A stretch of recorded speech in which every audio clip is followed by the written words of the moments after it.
C'est désormais officiel, l'élan béarnais veut se séparer de l'américain Kyan Anderson. Le joueur et son agent ont été informés de la situation. Arrivé comme meneur titulaire, il n'a jamais réussi à s'imposer. C'est le premier à payer les difficultés de l'élan. Je pense qu'avec un peu plus d'organisation, un peu plus d'intelligence de jeu entre eux, il faut accélérer, il faut justement poser le jeu. Quand on n'arrive pas à avoir ces paniers de transition qui font la force de l'équipe, mais il faut qu'on soit plus efficace sur le jeu placé. Et donc clairement, pour nous, c'est ce poste-là, c'est ce point-là qu'il faut changer.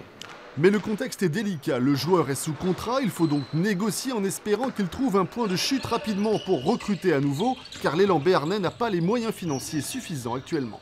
Aujourd'hui, nous n'avons plus de masse salariale disponible et c'est avec la masse salariale qu'on arrivera à garder, à conserver, si un club étranger ou français s'intéresse à ce joueur-là, qu'on pourra aller investir sur un profil tel qu'on le souhaite.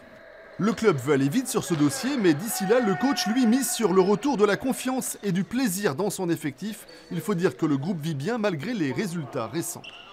Je ne vais pas parler de crise au niveau de l'engagement, mais c'est vrai qu'au niveau des résultats, oui, il y a une forme de crise, on voit très bien, on ne peut pas nier, c'est qu'on perd un peu de la même manière.